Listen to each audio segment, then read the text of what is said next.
দীর্ঘ ১১ বছর আমরা যেটার জন্য প্রতীক্ষা করেছি, দীর্ঘ ১১ বছর আমরা যার অপেক্ষায় ছিলাম এতদিন, সেই নবম পে স্কেল আজ থেকে কার্যকর হতে যাচ্ছে। আসলে আমরা আজকে আপনাদের অনুভূতিটা সম্পর্কে একটু শুনবো যে আপনাদের অনুভূতিটা কি, আজকে আসলে আপনাদের দিনটা কেমন লেগেছে, এটাই আসলে আজকে আপনাদের কাছ থেকে আমরা শুনবো। এবং আরও এটা জানি যে আজকে আমাদের যে ইনক্রিমেন্ট, সেটাও কিন্তু অনেকেরই যুক্ত হয়ে গেছে এবং অনেকেই ইনক্রিমেন্ট আপনারা যুক্ত করেছেন পুরানা স্কেলে। এবং এই ইনক্রিমেন্টটা কিন্তু যে পুরানা স্কেলে দিয়েছে, এ দিয়ে আসলে আমরা কিন্তু ঠকেছি। অর্থাৎ নতুন স্কেলে ইনক্রিমেন্টটা যুক্ত হলে হয়তো আমরা আরেকটু বেশি লাভবান হতাম, কিন্তু আমাদেরকে সরকার আসলে এই পুরান স্কেলেই পে স্কেল মানে ইনক্রিমেন্টটা দিয়েছে যাতে আমরা একটু কম পাই। এটা আপনারা সবাই জানেন বা বোঝেন, কিন্তু কি করব বলেন, আমরা তো আসলে আমাদের ভাগ্য খারাপ, আমরা সবসময় অবহেলিত হই, আমরা বঞ্চিত হই, এটাই হলো স্বাভাবিক, তাই না? দেখুন, যদি ৮,২৫০ টাকার 5% ইনক্রিমেন্ট হয়, তাহলে তার ৮,২৫০ টাকায় আসে কত, ৪২০ টাকার মতো। তো ৪২০ টাকা যদি হয়, আর সেইটা যদি নতুন পে স্কেল পাওয়ার পর ৮,২৫০ টাকা যদি ২০,০০০ টাকায় যায়, তাহলে ২০,০০০ টাকায় গেলে যদি আমরা সেইটার 5% ইনক্রিমেন্ট পেতাম, তাহলে হতো কত, ২০,০০০ টাকার 5% প্রায় ১,০০০ টাকা।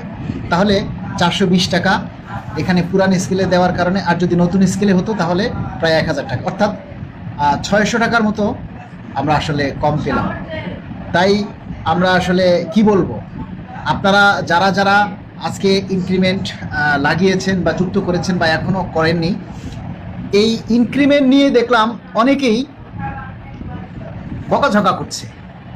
কত বুঝনেওয়ালা যে মানুষ আমাদের দেশে আছে, তারা সবাই বলে অটো লেগে যায়, অটো হয়ে গেছে ইনক্রিমেন্ট। আরে ভাই, অটো কিভাবে হয় আমি তো সেটাই বুঝি না, কিভাবে অটো হয়? আমরা এই যে চালু হওয়ার পর থেকেই যে ইনক্রিমেন্ট আমরা পাচ্ছি, প্রতিবারই ইনক্রিমেন্ট আমাদের যখন যুক্ত হয়, ইনক্রিমেন্টের অপশনে গিয়ে বেতন, অনলাইনের বেতন নির্ধারণীতে যাওয়ার পরে আমাদের প্রথমে এনআইডি সাবমিট করতে হয়। এনআইডি সাবমিট করার পর 4 অক্ষরে মানে একটা ভেরিফিকেশন কোড আছে, ৫,১০০ থেকে শুরু, ৫,১০০ থেকে শুরু, এরপরে অনেক সংখ্যা আছে, সেগুলি দিয়ে শুরু হয়। তারপরে একটা ক্যাপচা কোড দিতে হয়, ক্যাপচা কোড দেওয়ার পরে একটা অপশন আসে যে 4 অক্ষরের একটা ওটিপি, এরপরে মোবাইলে আমাদের কাছে 4 অক্ষরের একটা ওটিপি আসে। সেই ওটিপিটা মোবাইল থেকে যখন আবার ওইখানে সাবমিট করা হয়, তারপরে স্কেলের মানে ইনক্রিমেন্টের অপশনগুলি আসে বিভিন্ন সালের, তখন সেখানে গিয়ে ক্লিক করলে 2026 সালের 1/7/2026 সালের সেটাকে ক্লিক করলেই আপনার তখন ইনক্রিমেন্টটা আপনার অটো লেগে যায়। কিন্তু ওই পর্যন্ত তো আপনাকে যেতে হবে। এখন অনেকেই বলতেছে যে এগুলি তাদের নাকি করতে হয় না, মানে তাদের কিছুই করা লাগে না, তারা কিভাবে যে তাদের অটো হয়ে যায় এই জিনিসটাই আসলে আমি বুঝতে পারতেছি না, যে অটো কিভাবে হয়।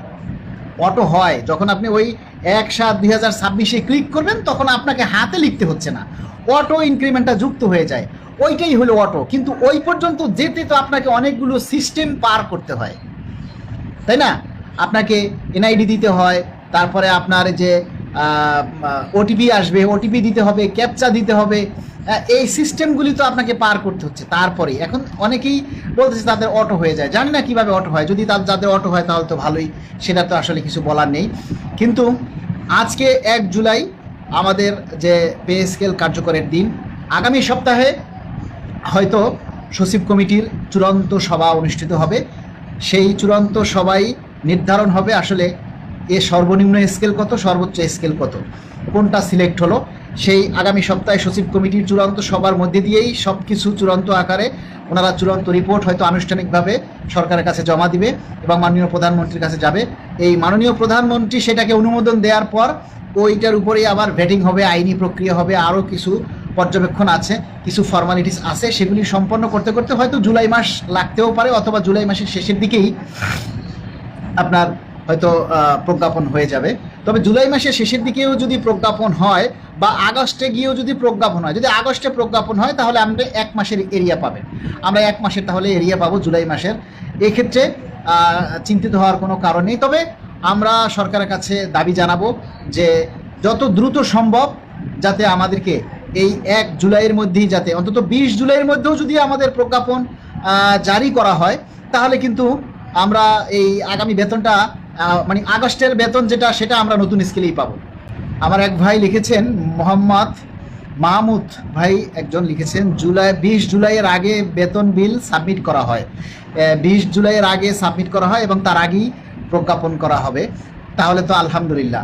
আমরা চাই, আসলে বিষয়টা হচ্ছে কি, দীর্ঘ 11টা বছর আমরা অপেক্ষা করেছি, আর অপেক্ষা সহ্য হচ্ছে না। এটাই হলো সবচেয়ে বড় কথা।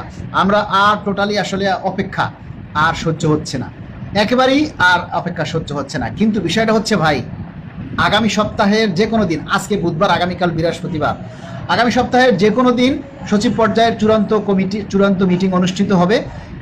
সেই মিটিংয়ের আগে আমরা যদি আমাদের দাবিটা চূড়ান্ত আকারে উপস্থাপন করতে না পারি, আর ওনারা যদি বেসিক ভেঙে দেওয়ার প্রস্তাব করে, এখন যেমন আমরা মিডিয়ার মাধ্যমে শুনতে পাচ্ছি যে 100% বাস্তবায়ন হবে, আমরাও দাবি করে আসতেছি 100% বাস্তবায়ন হবে। যদি কোনোভাবে 100% বাস্তবায়ন না করা হয়, 50%, 60% বা 70% আকারে যদি বাস্তবায়ন করা হয়, তাহলে কিন্তু কষ্টের শেষ থাকবে না। এই জন্য আমি আপনাদের সবাইকে বারবার অনুরোধ করি যে ভাই, গেজেট প্রকাশের আগ পর্যন্ত আর কয়টা দিন আপনারা একটু কষ্ট করেন, একটু দাবিগুলি উপস্থাপন করেন। কিছু সামার আছে, কিছু অসভ্য প্রকৃতির লোক আছে, এরা থাকবে সব সময়, কিন্তু বেশিরভাগটাই তো আপনারা ভালো মানুষ, তাই না? যারা অসভ্য, যাদের পারিবারিক শিক্ষা নেই, তারা হয়তো একটা পোস্ট করলেই সেটার যাচাই বাছাই বা যাচ বিচার না করেই হুট করে একটা গালি দিয়ে বসে বা একটা বাজে মন্তব্য করে বসে আপনারা ধরে নেবেন যে তাদের পারিবারিক শিক্ষা নেই, বা তাদের বাবা মা তাদেরকে হয়তো ভালো শিক্ষিত বা ভালো একটা যে কি বলে এটা, যে একটা শিক্ষা, সেটা তারা দিতে পারে না, যার কারণে তাদের মুখ থেকে এরকমের কথা চলে আসে। তারা যাচাই বাছাই করে না, তাদের কথা বাদ। এই রকমের সমাজের মধ্যে সবসময় নর্দমার কি আবর্জনা এগুলি থাকবেই। একটা সমাজে চলতে গেলে ভালো মন্দ খারাপ এই সব কিছু নিয়েই চলতে হয়।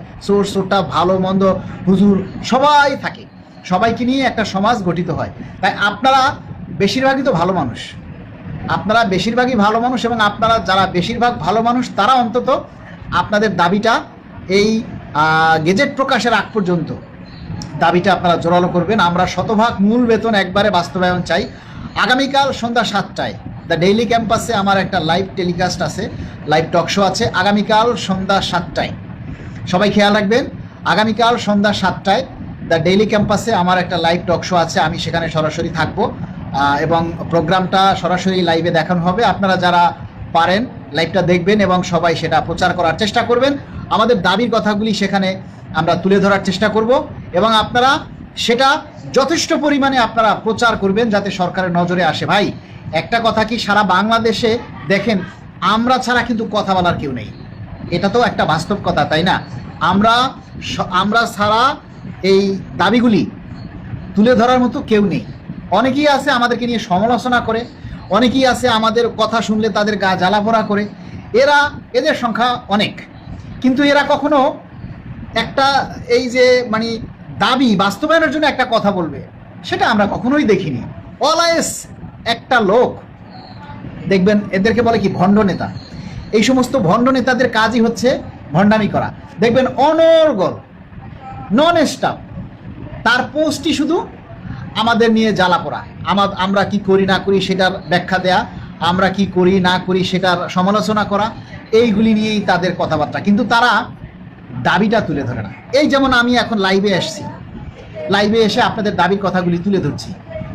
তুইও লাইভে আয়, এরকম তুইও লাইভে এসে এভাবে কিছু কথা বল, কিছু কথা তুলে ধর, এগুলি মানুষ দেখুক যে না, তোমরাও কর্মচারীদের কথা ভাবো, তোমরাও কর্মচারীদের দাবির কথাগুলি তুলে ধরছো। এগুলি সরকারের কানে যাক, তা করবে না, তা করবে না। তাদের কাজের মধ্যে এইটুকুই, আমি অতীতে কি করছি, শ্রাদ্ধ করছি, অতীতে ফতোয়া করছি, অতীতে অমুক করছি, তমুক করছি, এগুলি আপনাদের সামনে তুলে ধরে আপনাদেরকে বোকা বানায়। আমরা অতীতে বহুত কিছু করছি, এখন কিছু করি না। আমরা অতীতে অনেক কিছু করছি, এখন কিছু করি না। আরে ভাই, অতীতের কি করছেন না করছেন সেটা তো অতীত, তো আমরাও ছিলাম, অতীতে তো আমরাও ছিলাম, কিন্তু এখন আপনি কি করছেন? এখনই তো সবচেয়ে গুরুত্বপূর্ণ সময়, শেষ সময়, মানে পিক আওয়ার, তাই না? এই পিক আওয়ারে আপনার কোনো বক্তব্য নাই, এই পিক আওয়ারে আপনার কোনো দাবি নেই, আপনি দুইটা কথা কর্মচারীদের পক্ষে বলেন না, আপনি আসেন শুধু মানুষের সমালোচনা নিয়ে। ভাই এগুলি বাদ দেন, এগুলি বাদ দিয়ে আসেন সরকারি কর্মকর্তা কর্মচারী কল্যাণ সমিতির ব্যানারে চলে আসেন, আমাদের সাথে এসে একসাথে এক বাক্যে বলেন যে না আমরা শতভাগ মূল বেতন বাস্তবায়ন চাই। আপনারা যারা এই মুহূর্তে লাইভে আছেন সবাই একটু লাইভটা শেয়ার করেন, সকলের মাঝে আমাদের দাবির কথাগুলি যাতে পৌঁছে যায়, আমাদের এই মেসেজটা যেন সকল কর্মচারীদের মধ্যে পৌঁছে যায়। কর্মচারীদের মধ্যে যদি আক্কেল জ্ঞান থাকে, নিজের দাবির প্রতি যদি দায়িত্ববোধ থাকে, তাহলে তারা যেন দাবিটা তুলে ধরে। আচ্ছা, এম আর রায়হান লিখেছেন, ভাই দ্য ডেইলি ক্যাম্পাসে দেখলাম আপনি বলেছেন যে সরকারি চাকরিজীবীরা পে স্কেলের সুবিধা পাচ্ছে না, এটা আসলে কি বলেছেন? ওখানে বুঝতে পারিনি, প্লিজ একটু বুঝিয়ে বলেন। কর্মচারীরা পে স্কেলের সুবিধা পাচ্ছে না, পে স্কেলের সুবিধা পাচ্ছে না, পে স্কেল কি এখনো হয়েছে? পে স্কেলের সুবিধা পাচ্ছি না মানে বিষয়টা কি বুঝলাম না, এটা কবে বলেছি, কবে বলেছি একটু বলেন তো?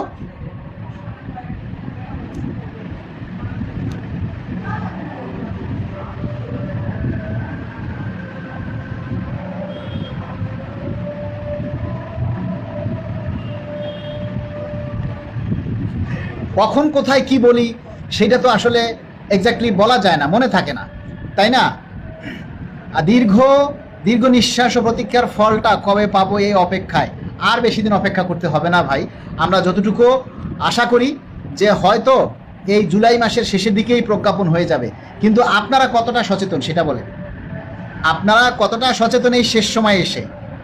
আপনারা এই শেষ সময়ে এসে আপনারা দেখেন, একটু আজকেই একটু আগে দেখলাম, আজকেই একটু আগে দেখছেন আপনারা, কি দেখছেন আমি জানি না, কোথায় দেখছেন? আজকে একটু আগে, হয়তো আগের বক্তব্য দেখছেন নাকি? আজকে একটু আগে দেখছেন, একটু আগে কোথায় দেখলেন?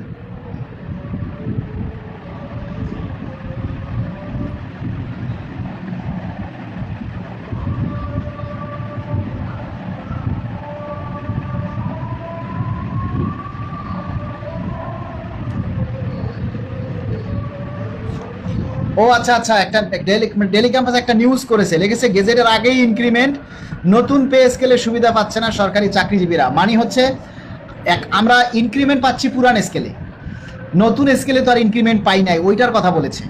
ঠিক আছে, আমরা ওখানে আমি যে কথাগুলি বলেছি যে নতুন স্কেলে যদি আমাদেরকে ইনক্রিমেন্টটা দেয়া হতো তাহলে কিন্তু আমরা নতুন স্কেলের সুবিধাটা পেতাম। তাই সেই হিসাবে ইনক্রিমেন্ট, এই জুলাইয়ের ইনক্রিমেন্টটা আমাদেরকে পুরানো স্কেলে দেওয়া হয়েছে, এজন্য আমরা পে স্কেলের সুবিধাটা এই ইনক্রিমেন্টে পাচ্ছি না, এটা বলেছে। মিডিয়াদের কথা বোঝেন না, ওনারা একটু আংটা বাজাইয়েই লেখে, এটা চিরাচরিত নিয়ম, এটা আপনারা সবাই বুঝতে পারতেছেন। ঠিক আছে।